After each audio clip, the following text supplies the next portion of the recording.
Hey everyone, in this video I'm going to do a review of the Glacier Ultrafiltration Fountain model PLWF007.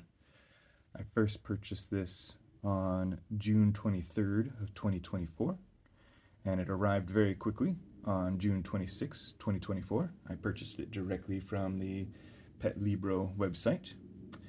And kind of the main reason I'm making this video is I've been having some issues with it, and Petlibro has asked for a video of what those issues might be. So I decided to kind of combine this into a review video and a troubleshooting video for them. But first things first, since the fountain is currently acting up, I'm going to have to start with the problem that I'm having with it. It started sometime during the week of October 6th to October 12th, so only about 3.5 months after purchasing it and using it, did the fountain itself just stop working, where it is currently powered on and it says it has water. The filter lights were reset, but no motion detecting is working. The tray is completely dry. And even if I come over and turn it off, so now that it's powered off, and then I power it back on, so it's powered on, but still no water, no motion, nothing is happening. That first time that it failed on me, back on the week of October 6th to the 12th, I don't recall exactly what day it was that it failed. I fiddled around with it for a little bit. I tried resetting it. I tried doing the filter reset. I tried unplugging it. I tried pulling the filter out and seeing if there was anything wrong with the filter. I pulled the tank apart, got it all cleaned out, cleaned the pre-filter here, and messed around with it. And after leaving it unplugged, the USB-C cable unplugged for a long period of time, I put it all back together and it just started working again. So I figured maybe it just needed a reset. And then later on October 16th, I found that it was not working again. So only a few days later, the next week, it had stopped working again. At that point in time, I was really concerned that something was wrong with it. So I had started to do all those same checks again, but this time it wouldn't power back on at all. And I found that if I pull this out while it's still on, pull it from the water, it does detect that I've removed it from the water and that it's low water.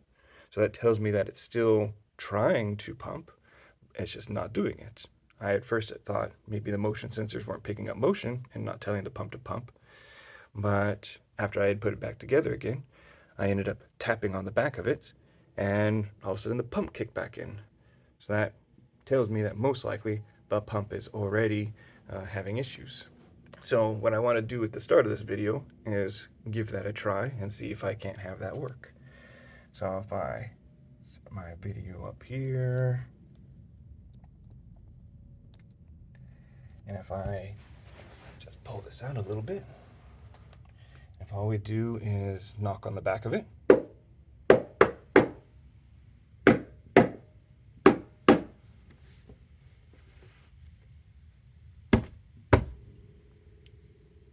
it starts pumping now.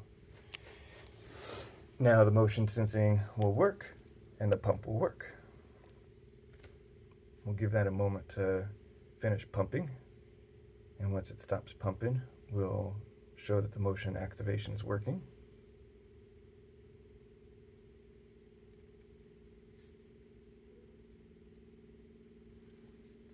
Well, we'll have to watch it pause because now Molly is very interested in getting a drink since it was dry this morning.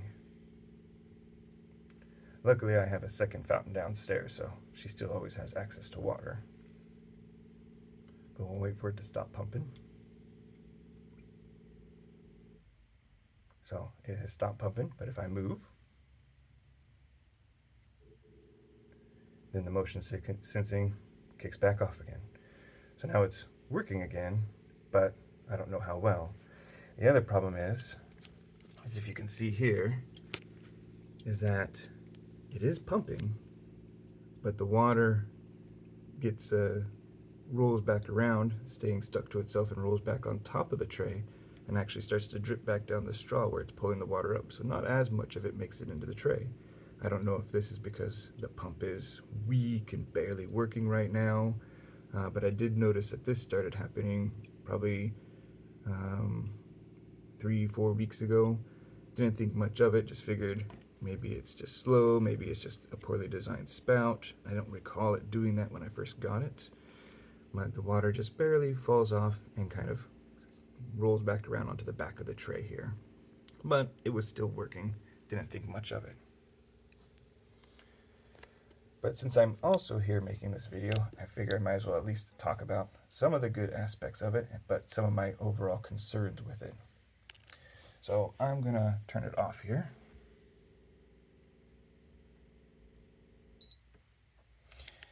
Some of the things that I do really like about it is that it is a very good filtration system.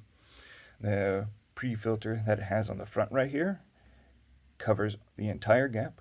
So any fur or anything else, any sort of dust or anything that might fall into the tray here is easily caught by this pre-filter, which is very easily cleanable. You get new filters when you get the new main filter as well. So they're very easily cleanable, very easily replaceable, and do a really good job of catching the big chunks. And then the sort of main filter here on the side, inside of here, does a very good job of actually cleaning the water. This fountain, I would say, has given the best clean water source and has a pretty good sized tank to where with just my one cat, this lasts more than a week. I take it apart and clean it every Saturday, and there is still usually a good amount of water in here. But she also has 2 fountains too, so she'll use the downstairs fountain at other times. But as you can see, my main concern with this design, after I got this design, I was really worried about the idea that she only has this small amount of water available to her at any one time, and we're at the mercy of the motion sensing and motor to give her more water. So I was really worried what would happen if the power goes out. And then it would just stop pumping. And after only a couple times of her taking a drink, this would be dry again. So to protect against power outage issues, I have a UPS in the closet here that is providing it power all the time. And I hadn't even considered the pump going out. But now that I have to be afraid of the pump going out, it only takes one night of that pump being off, because this was working yesterday.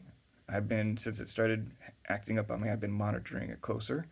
It was working yesterday before I went to bed. I got up this morning, found that it was already dry and not working again. The other downside to this design is I still really love the stainless steel design, but there is no way for me to tell how full it is. So luckily for me, I have 2 fountains, 1 cat, so by the time I clean this every Saturday, it's not really an issue because I always refill it then. But if it does get low, you won't know it's low until the light on the side here, and we'll turn this back on. The light right here turns red to let you know that it's empty, but it only lets you know once it's run out of water. So it's usually a little too late. It's not easy for you to walk by and at a glance see what its water status is. It'd be nice if there was some sort of window or some way that you could more easily look inside, because your only way to look inside is taking it apart. So if we turn this back off, I have to disassemble it. And I didn't fill this up yet because I was waiting for it to fail like this again, because I wanted to capture it on video. I take the pump out, take the top tray off, and I'll pour it out. And then you can look inside and see what the water level is, and then top it off. So I wish it was easier to see how full it actually was. I'm going to put this back together.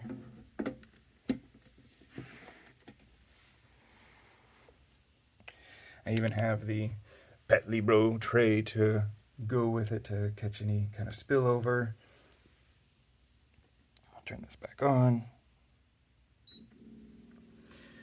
But there's my major concerns with this design. While it does filter extremely well, if it stops pumping and doesn't deliver the water, what good does that do me?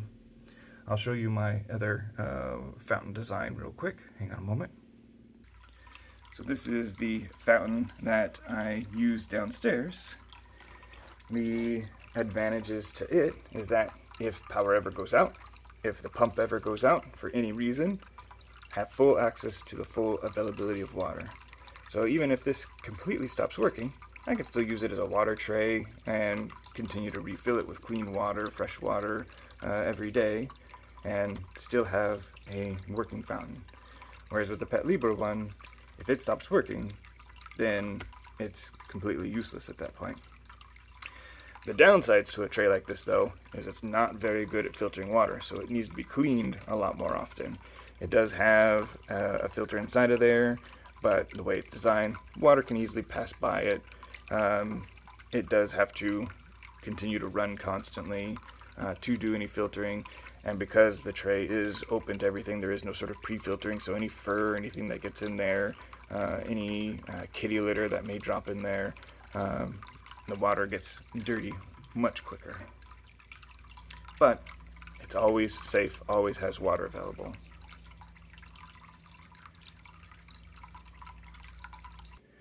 All right, so that is my review of the Petlibro Glacier Ultrafiltration Fountain, or model PLWF007.